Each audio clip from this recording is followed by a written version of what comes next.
नमस्कार, टेकपाना टेक अपडेटमा यहाँलाई स्वागत छ। म हरिजन थापा। सुरुमा मुख्य अपडेट। मेस वाइफाई सँगै वर्ल्डलिङ्कले ल्यायो 300 Mbps इन्टरनेट। सार्वजनिक यातायातमा GPS जडान गर्दै सरकार। Samsung Galaxy Z Fold 3 र Z Flip 3 को प्री बुकिङ सुरु र अब इन्टरनेट बिनै गुगल ड्राइभ प्रयोग गर्न सकिने।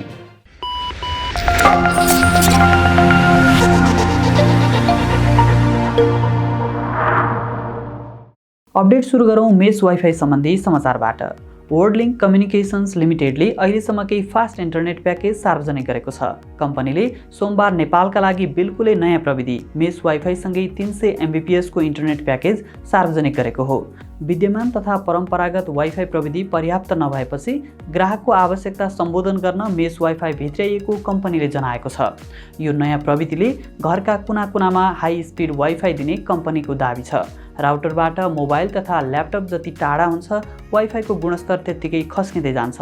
तर मेस वाइफाई सिस्टमले परम्परागत वाइफाईमा देखिने इन्टरनेट कनेक्सनको समस्या अन्त्य हुने विश्वास गरिएको छ। नेपाल टेलिकमका प्रबन्ध निर्देशक डिल्लीराम अधिकारीले इन्टरनेटको मूल्य घट्नुमा टेलिकमको भूमिका महत्त्वपूर्ण रहेको बताएका छन्। सोमबार राजधानीमा आयोजित पत्रकार भेटघाट कार्यक्रमलाई सम्बोधन गर्दै अधिकारीले यस्तो तर्क गरेका हुन्। नेपाल टेलिकम नाफामूलक कम्पनी नभई सेवामूलक कम्पनी रहेको उनको जिकिर छ। यसैबीच नेपाल टेलिकमको fibre to the home FTTH सेवा 55 जिल्लामा पुगेको छ। सोमबार आफ्नो प्रगति विवरण सार्वजनिक गर्दै टेलिकमका प्रवक्ता राजेश जोशीले 55 जिल्लाका 108 वटा स्थानीय तहका 135 स्थानमा FTTH सेवा विस्तार भएको जानकारी दिएका हुन्। टेलिकमले यो आर्थिक वर्षलाई FTTH सेवा विस्तारको वर्षको रूपमा मनाउने घोषणा गरेको छ। यस्तै प्रवक्ता जोशीले आफ्नो सेवाग्राहीको कल ट्यापिङ गर्ने अभ्यास नगरेको पनि स्पष्टीकरण दिएका छन्।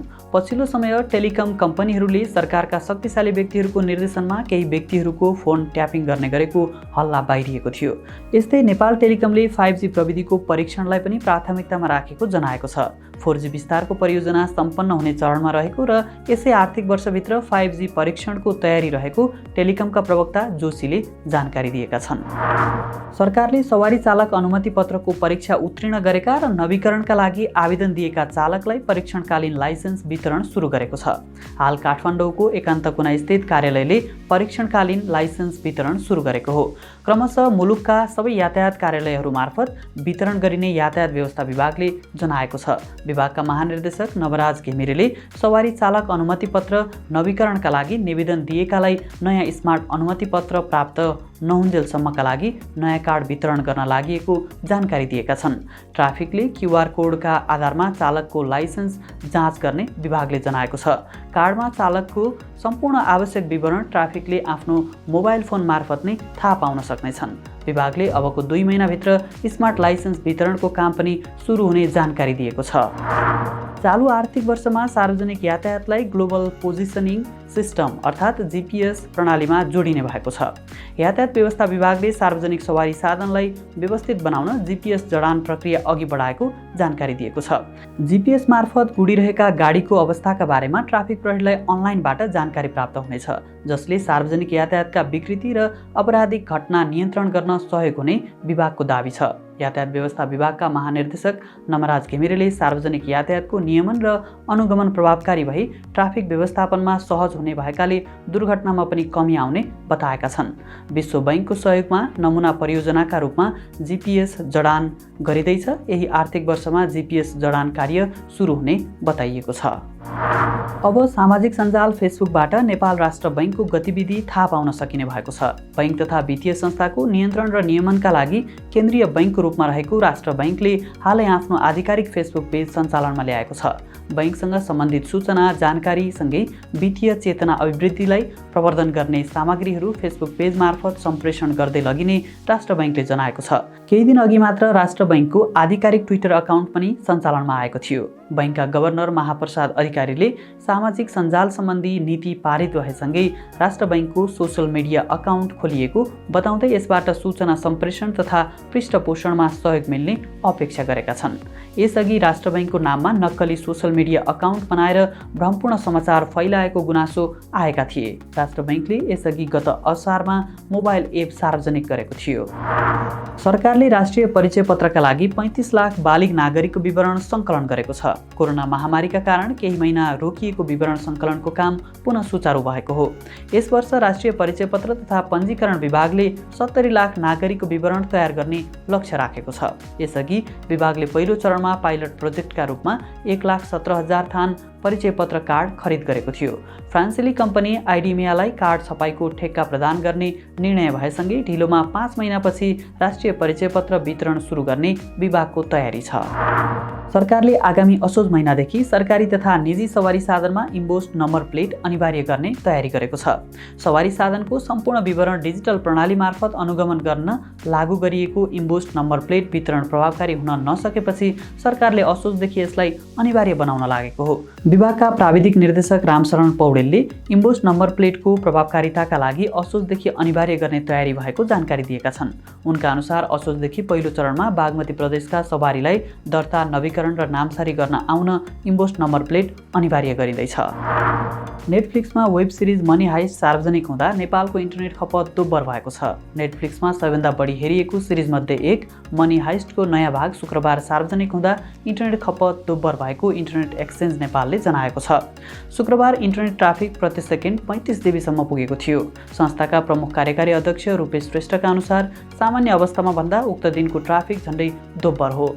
सामान्य अवस्थामा नेपालको आन्तरिक इन्टरनेटको ट्राफिक प्रति सेकेन्ड 12 देखि 15 जीबी हुने गर्छ। तर मनी हाइस्ट सार्वजनिक भएको दिन इन्टरनेट ट्राफिक उच्च भएको उनको भनाइ छ। सामसङका बहुप्रतीक्षित फोल्डेबल फोनहरू Samsung galaxy Z Fold 3 5G र ग्यालेक्सी Z Flip 3 नेपाली बजारमा भित्रिएका छन्। कम्पनीले आइतबारदेखि यी फोनहरूको प्री बुकिङ सुरु गरेको हो। यो फोनको बारेमा विस्तृत जानकारीका लागि हाम्रो युट्युब च्यानलमा रहेको भिडियो हेर्न सक्नुहुन्छ। कम्पनीका अनुसार ग्यालेक्सी Z Fold 3 5G को प्री अर्डरमा ग्राहकले S Pen सँगै फ्लिप कभर निशुल्क प्राप्त गर्न सक्नेछन्। त्यस्तै ग्यालेक्सी बड्स प्रो निशुल्क वा 25,000 रुपियाँको सहुलियत मूल्यमा ग्यालेक्सी वाच 4 वा क्लासिक मध्ये एक छान्न पाउने सुविधा पनि छ। ग्यालेक्सी Z Flip 3 5G को प्री अर्डरमा भने ग्राहकले ग्यालेक्सी बड्स 2 निशुल्क वा ग्यालेक्सी वाच 4 क्लासिक सहुलियत मूल्य 30,000 रुपियाँमा लिन सक्ने कम्पनीले जनाएको छ। कम्पनीका अनुसार यी दुई फोनको प्री बुकिङ 0% ब्याज दरमा EMI न्यूनतम 10,500 रुपियाँमा गर्न सकिन्छ। 12 GB ऱ्याम र 256 GB स्टोरेज भेरिएन्टको ग्यालेक्सी Z Fold 3 5G को मूल्य 2,19,979 रुपियाँ रहेको छ। यस्तै 12 GB ऱ्याम र 512 GB स्टोरेज भेरिएन्टको मूल्य 2,29,979 रुपियाँ तोकिएको छ। त्यस्तै 8 GB ऱ्याम र 256 GB स्टोरेज भेरिएन्टको ग्यालेक्सी Z Flip 3 5G को मूल्य 1,24,979 रुपियाँ तोकिएको छ।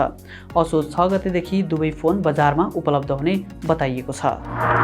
जर्मन कम्पनी नेट्रोकीले नयाँ स्मार्टफोन बजारमा ल्याएको छ। कम्पनीले यसलाई विश्वकै सबैभन्दा सुरक्षित एन्ड्रोइड फोन भएको दावी गरेको छ। नेट्रोफोन 1 नाम दिएको यो फोन गुगल पिक्सल 4a मा आधारित छ, जसमा ग्राफेन OS राखिएको छ, जुन एन्ड्रोइडकै एउटा सुरक्षित भर्सन हो जसले गुगल सर्भिस हटाउने विकल्प समेत दिन्छ। नेट्रोफोन 1 मा आकर्षक सेक्युरिटी फिचरहरू दिएका छन्। नेट्रोफोन 1 स्मार्टफोनमा 5.8 इन्चको फुल HD प्लस स्क्रिन दिएको छ। साथै स्न्यापड्रागन 730G प्रोसेसर राखिएको यो फोन सिंगल स्टोरेज भेरिएन्टमा उपलब्ध छ, जसमा 6 GB ऱ्याम र 128 GB इन्टरनल स्टोरेज दिएको छ। यो फोनमा कुनै पनि एपलाई फोनको IMEI तथा serial number, SIM card serial number, subscriber ID, MAC address आदि जस्ता विवरणमा एक्सेस हुँदैन। फोनमा मजबुत किसिमको इन्क्रिप्सन तथा Titan M security cheap protection राखिएको छ, जसले तपाईको डिभाइस तथा डेटालाई खतरनाक भौतिक हमलाबाट जोगाउन सक्छ। विश्वव्यापी रूपमा चर्चित गुगलको cloud storage platform Google drive अब इन्टरनेट बिना पनि प्रयोग गर्न सकिने भएको छ। गुगल ड्राइभले प्रयोगकर्तालाई फाइल ब्याकअप गर्न तथा उक्त फाइलमा जुनसुकै डिभाइसबाट पहुँच गर्न सकिने सेवा उपलब्ध गराउँदै आएको थियो। कम्पनीले अब गुगल ड्राइभमा रहेका फाइल इन्टरनेट बिना पनि प्रयोग गर्न सकिने फिचर उपलब्ध गराएको हो। हुन त यो फिचर सन् 2019 देखि नै उपलब्ध हुँदै आएको हो। बेटा भर्सनमा उपलब्ध गराउँदै आएको उक्त फिचर अब भने कम्पनीले ठूलो संख्यामा प्रयोगकर्तालाई उपलब्ध गराउन थालेको हो। पहिलो चरणमा यो फिचर डेस्कटप भर्सनमा मात्रै उपलब्ध छ। आलोचना बढेपछि आइफोनमा इमेज स्क्यानिङ गर्ने फिचर दिने एप्पलको योजना तत्काल कार्यान्वयनमा नआउने भएको छ।